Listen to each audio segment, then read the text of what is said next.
Good morning and a warm welcome to the students of Smt.R.S.Kalaria Primary School English Medium Junagadh. My name is By.Raj shree Lakhani and today I am going to teach you a very important chapter of history. Before starting this particular chapter, I want to tell you a very interesting story about two cats and a monkey. Now, there were two cats who were fighting for a piece of cake. One was saying that you have got the more, while the second was blaming that you have got the more.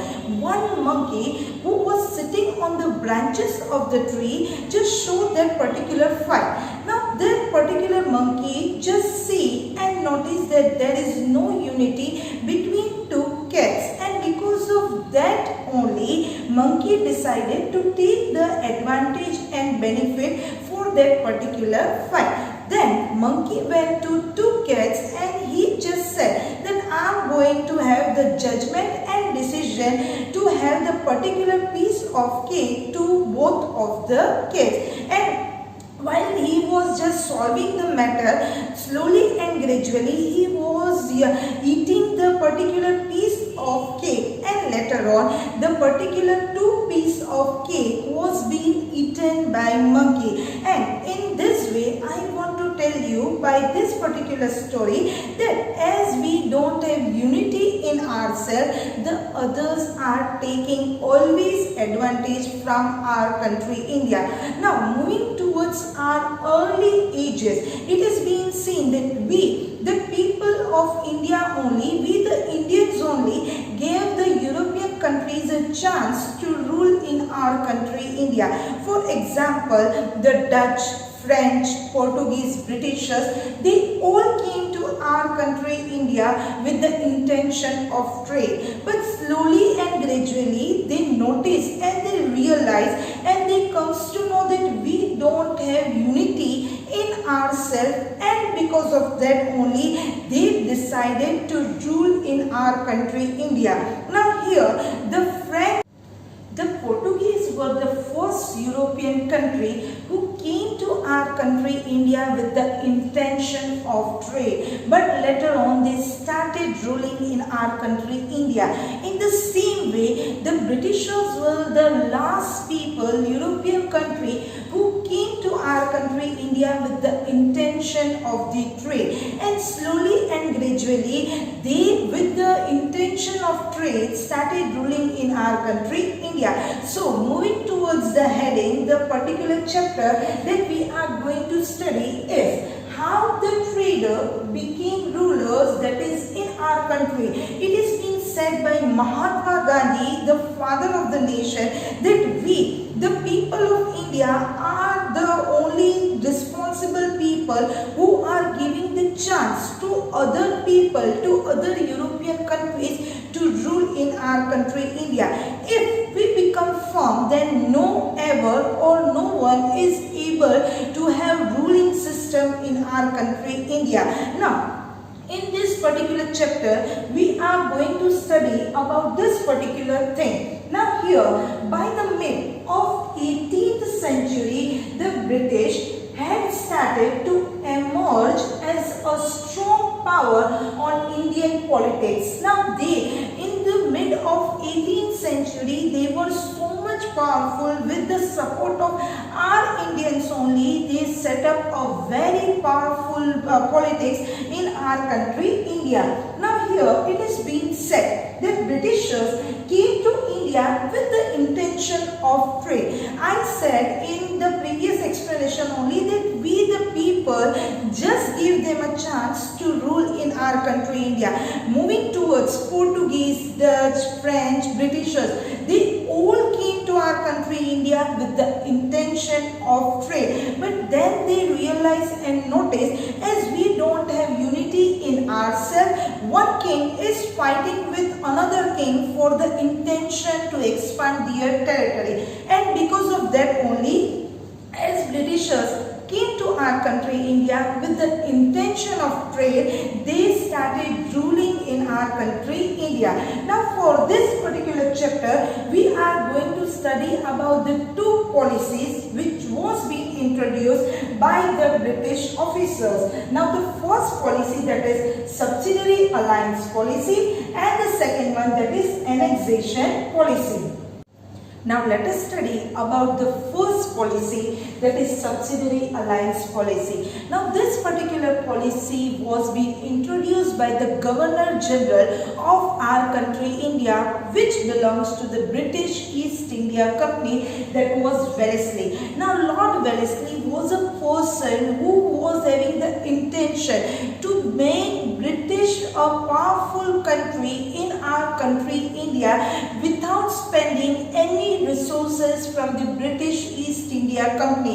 So here he had made different rules to the princely states who are the part of this subsidiary alliance policy. Now the first point that was which was being made by Wellesley, that was any princely state that accepted the alliance have to keep and maintain the British army only. Now it was a rule made by Wellesley that whosoever just being a part of this subsidiary alliance policy, it was compulsory made by Wellesley a rule that the princely state have to just dissolve his own Indian army and only have to maintain the British army.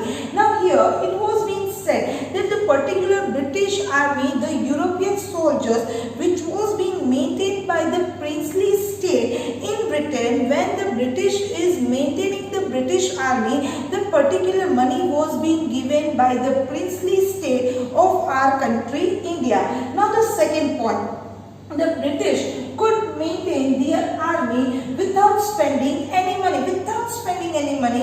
It was the intention of Wellesley, who was the Governor General, that they have to maintain the British army without spending any money from their pocket. Now here it was being said the princely state were not allowed to utilize the army at their own will. Apart from that, it was being said to keep a British representative in the royal court.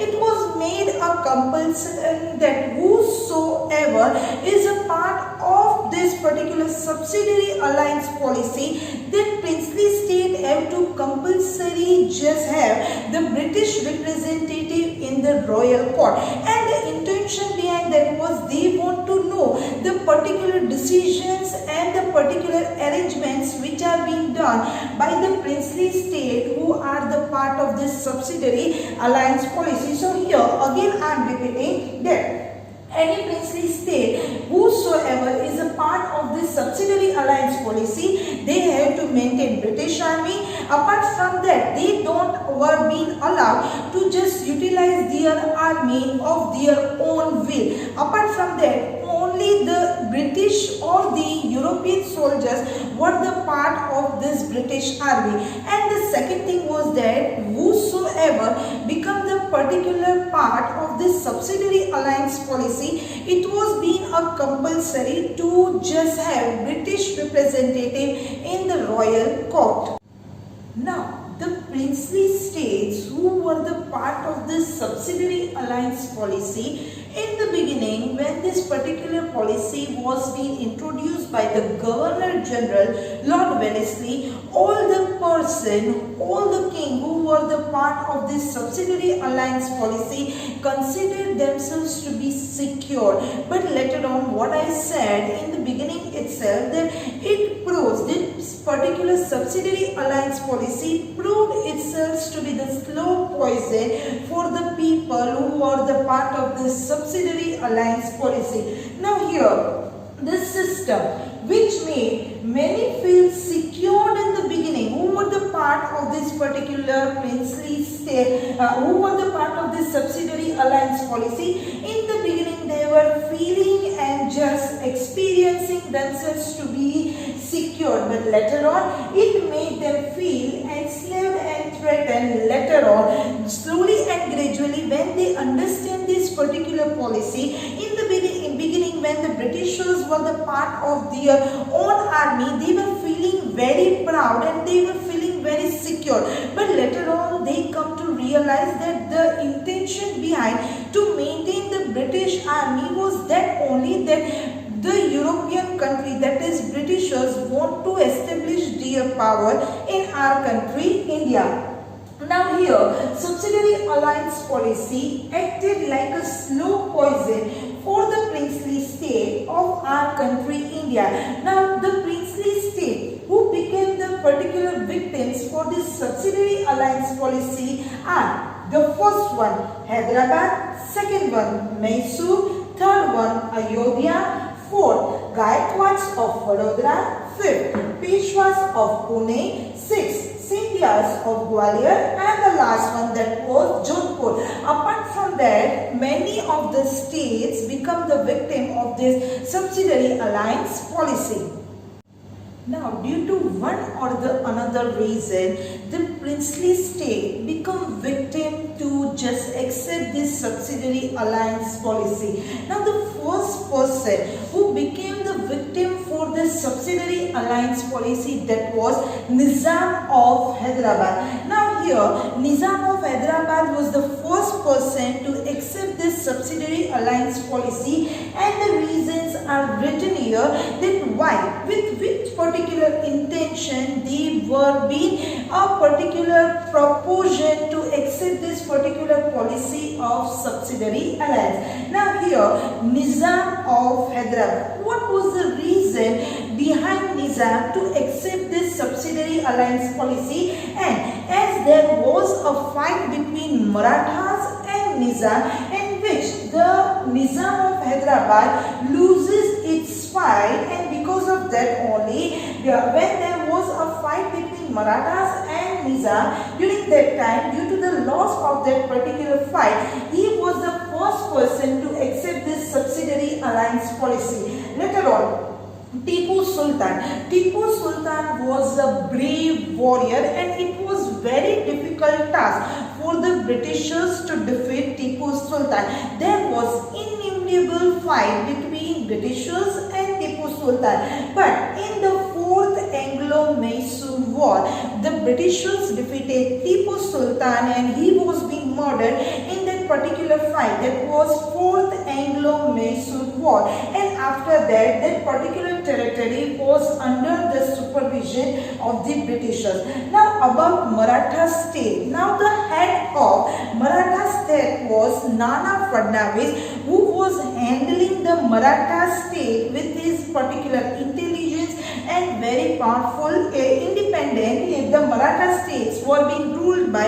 Nana Fadnavis. But after the death of Nana Fadnavis, all the Maratha kingdoms were fighting with one another to have the throne in their own empire, and because of that, that thing only, the Britishers adopted the policy of divide and rule, and because of that only, the Maratha states were under the policy of subsidiary alliance. Later on, the other states who became the victim of this subsidiary alliance policy were Ayodhya, Gorakhpur, Tanjore, Karnataka, and many more, who became the victim of this subsidiary alliance policy. Within the span of 7 years only, Lord Wellesley had established a power of British rule in our country, India.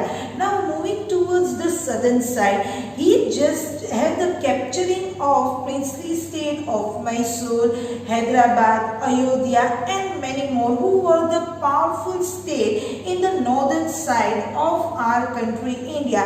Now they decided, the British East India Company along with Wellesley decided to move towards the northern side. Now here are some points related to the northern side of their rule in our country, India. The British moved towards northern part of India. Later on, when they came to the northern side of our country, India, our neighboring country, that was Nepal, they were being frightened and threatened of this particular Nepal country, and because of that only, when they moved towards the northern side of our country, India, first of all, they just have a treaty of friendship with the Nepal, because they were having this sensing of threat from it. Now Britishers just fought many of the battles to secure secure the frontiers. Frontiers is a particular part which is having the border between the two countries,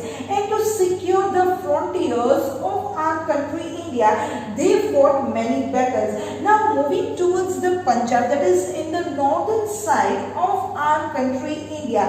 Now as the Britishers admire to establish real power in Punjab, but as the brave soldier, the brave ruler, that was Maharaja Ranjit Singh, was alive, and he was a very powerful king of this Sikh community, and he was a very powerful king of this Sikh, and because of that only, as Britishers want to establish real power in Punjab, but as long as Maharaja Ranjit Singh was alive, it was not able to be done for the Britishers to establish their power in the part of Punjab. Now let us have some detail about the great king, that was Maharaja Ranjit Singh. Maharaja Ranjit Singh was a very powerful ruler in Sikh kingdom, and during that time he was considered to be a very powerful ruler in the northern side of India, and because of that only, as long as Maharaja Ranjit Singh was alive, it was very difficult for Wellesley along with other British officers to have the setup of British rule in the part of Punjab. Now he was a person who set up a strong army with the help of the European officers. Apart from that, he had attained victories over many nearby states. But after the death of Maharaja Ranjit Singh, Punjab suffered anarchy. Anarchy means a particular part when there is no government or no powerful ruler who is going to handle the state. That particular part is known as anarchy, and due to this particular reason only, Governor General Sir Henry Harding came to India and brought the whole Sikh kingdom under the British rule in our country India. Now already we have completed with the particular policy, that was subsidiary alliance, which was being introduced by Lord Wellesley in our country India. Now the intention of Wellesley was like that way, that he want to establish the British power in our country India without spending any more resources from the particular British East India Company. Now the next policy, that was annexation policy, which was being introduced by the Governor General of our country India, who belongs to British East India Company, that was Lord Dalhousie. Now previously, when this particular subsidiary alliance policy was being introduced in our country India, the princely state, the king who became the part of this subsidiary alliance policy, they were considering themselves to be safe in the beginning, but later on that particular policy proved itself to be the slow poison. Now here it is being said that how Dalhousie proves the best with his policy of annexation. Now the states who then accepted the subsidiary alliance considered Britishers to be their friends. Slowly and gradually, the people, the Britishers who were the part of this subsidiary alliance policy, were thinking about their benefit only. But we, the Indian, the princely rulers, considered Britishers to be our friends. Eventually, in the absence of internal and external, we just become threatened, and they become very irresponsible, and their administration started declining. We become irresponsible, and we were not having thread of anything that any of the ruler is going to defeat us. And because of that only, the internal and external affairs, which was being handled by the king with their great supervision and with their great power, they just become irresponsible. And because of that only, the internal and external affairs of the particular princely state become weakened and started declining in our country India. And then gave the Britishers a chance to just start interfering in our internal affairs, who were the part of this subsidiary alliance policy. Now here slowly and gradually, what I said you, that Wellesley was a person who want to establish the British rule in our country India without spending any more resources from the British East India Company. Now in that subsidiary alliance policy, the two particular decisions or rules were being made by Lord Wellesley, that it was compulsory, who were the part of this subsidiary alliance policy, that particular princely state king have to maintain British army only, and the second rule was that there should be at least one British representative in the royal court. Now here annexed means to snatch away anything from a particular person or a people.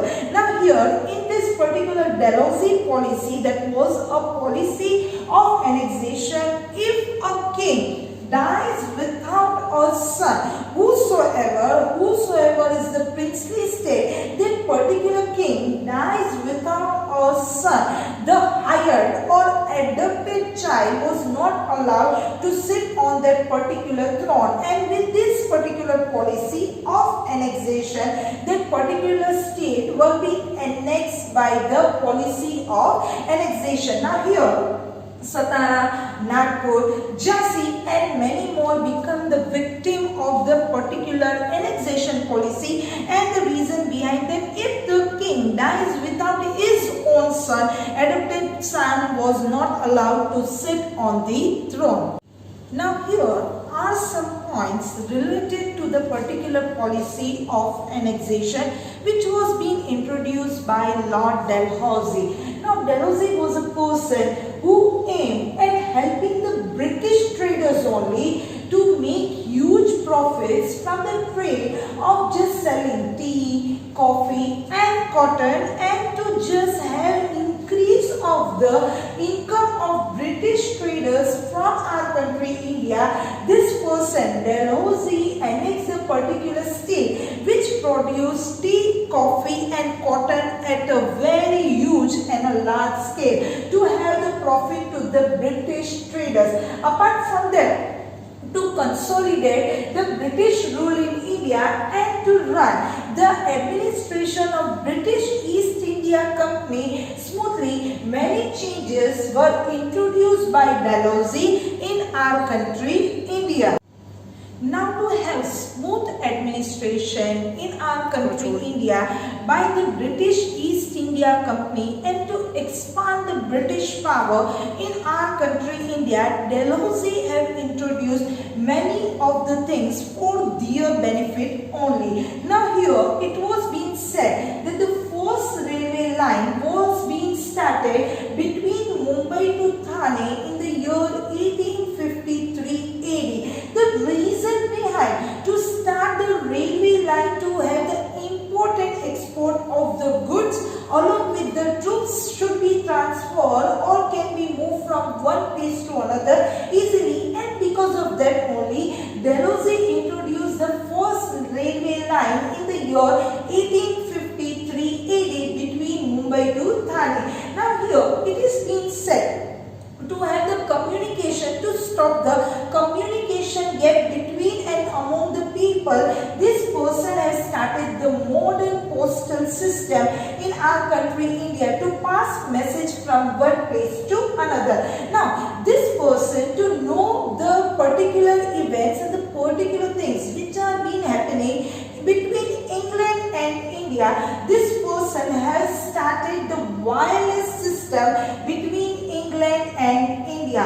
Apart from that, now in our country India, now also in many parts of our country India, we are able to see the superstitions, blind beliefs, orthodox nature in our country India, as we are still in the particular intention which we are believing in the wrong beliefs. So here it is being said that when Dalhousie was just having the particular this particular annexation policy, when he was informing all these things, he also also banned child marriages in our country India. It was in the early ages being made a rule that if a husband dies, a wife have to born alive. That is known as sati system. But later on it was being stopped. But then also there were widows who were not allowed to have the second marriage. But this person, Dalhousie, advocate widows to have remarriage. Now, with the intention to have a smooth communication with the Indians and the Britishers, this person, Dalhousie, decided to establish the three universities who gave the particular education of the English language. They were in Mumbai, Chennai, Kolkata in the year 1857 AD. Now with this two policy, that was subsidiary alliance policy, which was being introduced by Lord Wellesley, annexation policy, which was being introduced by the Governor General Lord Dalhousie, made people dissatisfied. Now here it is being said, after the policy of subsidiary alliance, Dalhousie's policy of annexation shocked the whole nation terrible. Slowly and gradually, when this Wellesley was a person, Governor General introduced subsidiary alliance policy, and somehow we were being in a stable mode. But slowly and gradually, along with this subsidiary alliance, this annexation policy was being introduced by Dalhousie. It made people shocked and people were in a terrible thrill. Along with that, this resulted into the dissatisfaction among the people. In addition, it was being said that the reforms which was being made by this Dalhousie, that was railway line, postal system, wireless system, along with the particular three universities which was being established by Dalhousie, it added a fuel to the fire. Now orthodox people who were the part of our country India felt that British wanted to destroy our Indian culture and want to convert the Indian culture into British culture. Apart from that, slowly and gradually, due to the dissatisfaction among Indians, which resulted in the freedom movement, the first freedom movement which we just started in front of the British East India Company and the British officer, that was the revolt of 1857. So here we have today studied about the two policy in this particular chapter, that is the subsidiary alliance policy. Now let us have a short summary related to the chapter. Now what is subsidiary alliance policy? That was a particular policy which was being started by Lord Wellesley, and the intention was that Wellesley want to just, without spending the British resources, he want to establish British rule in our country India, and within the 7 years of time period only, that person have established the British rule in India. Now there were the particular two rules which was being made by Wellesley, who become the part of this subsidiary alliance policy.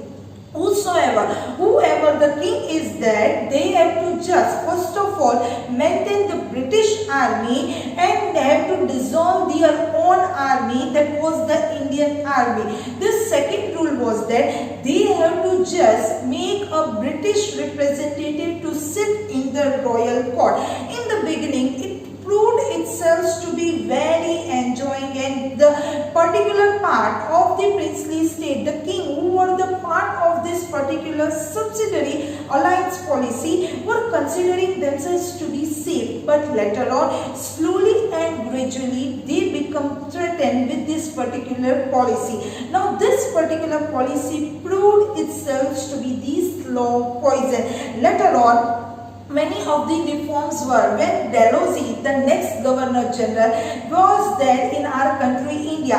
He was a person who wanted to annex and to establish the British rule in our country India, and he make a rule that if a king dies without a son, his or her territory would be snatched away with the particular policy of annexation, and Satara, Nagpur, Jhansi and many of the particular kingdom were being snatched with the policy of annexation. Now Dalhousie have introduced many of the reforms to have smooth administration for the Britishers and to expand the British rule in our country India. He started the first railway line between Mumbai to Thane in the year 1853. He started postal system. He started wireless system between England and India. Apart from that, he also done many of the good things for our country India. He just banned child marriage and just gave the encouragement to have the widows remarriages. Along with that, he started 3 universities in our country India, that was in Mumbai, Chennai and Kolkata in the year 1857. But later on, it was being observed by our people that these Britishers want to establish their power and want to demolish the particular our Indian culture from our country India, and slowly and gradually we were in surprise, we were in confusion that the particular reforms which is being made by these British governors and British East India Company, they want be to us to be in a benefit or not. And because of that only, there was the first revolt which was being started by the Indian people, that was the revolt of 1857. So here I end my explanation. Thank you and have a nice day.